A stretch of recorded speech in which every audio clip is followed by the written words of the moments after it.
नाही, कारवाई नाही. या संदर्भात तक्रार दाखल झाली होती. लीजची मुदत संपलेली आहे हं. आणि बेकायदेशीरपणे त्याचा आर्थिक वापर चालू आहे अशा आशयाची तक्रार दाखल झाली होती जिल्हाधिकारी महोदयांकडे. या संदर्भात मी हायकोर्टमध्ये सुद्धा प्रकरण चालू होतं. हायकोर्टाने कायद्याच्या निहित प्रक्रियेचा वापर करून पुढची रिस्पॉन्ड नंबर 1 आणि 2 म्हणजे जिल्हाधिकारी आणि SDO यांनी कारवाई करावी अशा आशयाचं ऑर्डर दिली होती. त्या ऑर्डरला सुद्धा 1 वर्षाचा कालावधी झालेला होता. त्यामुळे कंटेंट ऑफ कोर्टच्या ची भीती होती म्हणून जिल्हाधिकारी महोदयांच्या आदेशाप्रमाणे आणि निर्देशाप्रमाणे सदर जो हॉल आहे तो हॉल ताब्यात घेऊन नगरपालिकेला सुपूर्द करण्याची आजची कारवाई चालू आहे.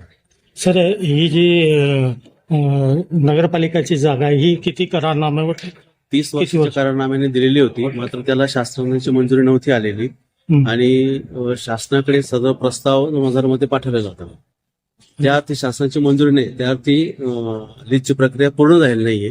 त्यामुळे आपोआपच ही जी जागा आहे ती नगरपालिकेची आहे हे सिद्ध झालेलं होतं. त्यामुळे नगरपालिकेच्या वतीने प्राधिकृत केल्यामुळे मी आता ही जागा नगरपालिकेला ताब्यात घेऊन देणार आहे. सर, पण त्यांचा जे करारनामा आहे अजून त्यांचं 10 वर्ष बाकी आहे आणि दुसरा जे न्याय प्रशिष्ट त्या कराराला किंवा लीजवर देण्याच्या प्रस्तावाला शासनाची मंजुरीच नाहीये. त्यामुळे बाकीच्या गोष्टी ह्या गैरलागू ठरतात. सर, दुसरा ही जी जागा आहे एकूण किती जागा आहे असं? ही 22 गुंठे जागा आहे. हा. मग ही जी करारनामा करण्यात आलं होतं तो कोणत्या काळामध्ये केलं होतं? हा साधारणतः 2000 मध्ये झालेला करार होता हा. म्हणजे प्रस्ताव पाठवण्यात आला होता. बरं. दागिनी आला. नमस्कार, माझं नाव वरुण वासुदेव इंगळे. मी Santoshi Mata merchant cooperative credit सोसायटीचा व्हाईस चेअरमन. आज आपण बघू शकता तिथे प्रांत अधिकारी साहेब व नगरपालिकेचे काही अधिकारी इथे आलेले आहेत. तर ताबा घेण्यासाठी संतोषी माता हॉलचा ताबा घेण्यासाठी आले. संतोषी माता हॉल प्रत्येक वेळेला जेव्हा इलेक्शन होतं त्यावेळेला ते टार्गेट असतं आणि या वर्षी सुद्धा ती काहीतरी त्याची पुढची स्टेप म्हणून या पद्धती झालेली आहे.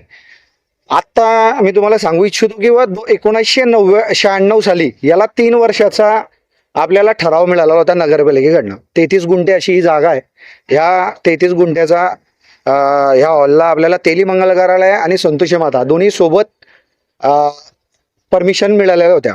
त्याच्यानंतर ताबा मिळाला नसल्या कारणाने संस्थेतर्फे नगरपालिकेला आम्ही निवेदन दिलं की बुवा आम्हाला ताबा नाही मिळाला आहे. मग त्यांनी आम्हाला 9 वर्षाचा ठराव करून या संस्थेचा 9 वर्ष ठराव आम्हाला दिला.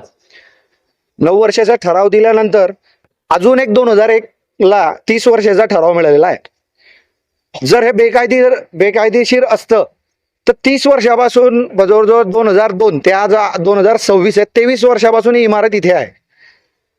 याच्यामध्ये मला कुठेतरी शंका वाटते की वेळेवरती असा निर्णय का घेण्यात आला आणि ताबा घेतायत संतोषी माता हॉलचा. 23 वर्ष झाले हा निर्णय का थांबला होता? आमच्याकडे 30 वर्षाचा ठराव आहे, आमच्याकडे स्टे ऑर्डर आहे, आम्ही हायकोर्टातून सुद्धा स्टे ऑर्डर आणलेली आहे. त्याच्यानंतर सेशन कोर्टात सुद्धा आमची प्रकरण पेंडिंग आहे. आमचं म्हणणं न ऐकून डायरेक्ट इथे ताबा घेण्यासाठी जे उपस्थित झालेले अधिकारी आहेत कुठेतरी शंका उपस्थित झालेली आहे.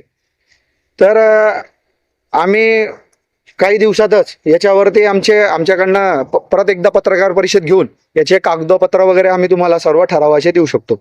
आणि जर काउन्सिलला हा अधिकारच नव्हता मग काउन्सिलने आम्हाला ताबा कसा दिला? याचा टॅक्स पेयर सुद्धा आहे. आम्ही दरवर्षी आम्ही टॅक्स भरतो, रेग्युलर टॅक्स पेयर आहे. किती टॅक्स देता तुम्ही? आम्ही 2,50,000 2 लाखाच्या वरतीच आमचा टॅक्स आहे वर्षाचा.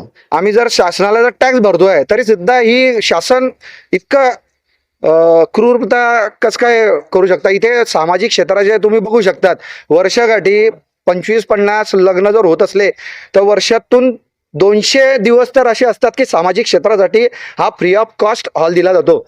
आणि नगरपालिकेची बांधण्याची कुवत नसल्यामुळे नगरपालिकेने संतोषी माताला ताबा दिला की आमची पेलवण्याची शक्तीने एवढं खर्च करण्याची, तुम्ही खर्च करा, हा तिथे हॉल बांधा. आम्हाला याच्यासाठी प्लॅन सुद्धा मंजूर केलेला आहे नगरपालिकेने. जर हे सर्व असल्यानंतर ही जर परिस्थिती असते तर शासनाने आम्हाला ही जमीन ताब्यात का दिली? थोडा प्रश्न आहे. याबाबत पूर्व सूचना भेटली होती का आपल्याला? पूर्व नोटीस सूचना वगैरे एक वर्षापूर्वी नोटीस आली होती. आम्ही त्याचं उत्तर सुद्धा दिलेलं आहे. 7 दिवसापूर्वी आम्हाला नोटीस दिलेली आहे. आम्ही 7 दिवसाचं उत्तर कालही दिलं, आजही जाऊन आले, पण आम्हाला ताब्याची नोटीस नाही. आम्हाला ताब्याची नोटीस दिली नाही. डायरेक्ट इथे आलेत आणि ताबा घेत आहेत. प्रत्येकाला म्हणजे मरताना पण कोणीतरी आपल्याला विचारतं की तुझी शेवटची संधी काय आहे बाबा. इथे तर संधी पण विचारली नाही, तर इतके क्रूर शासन कसं होऊ शकतं.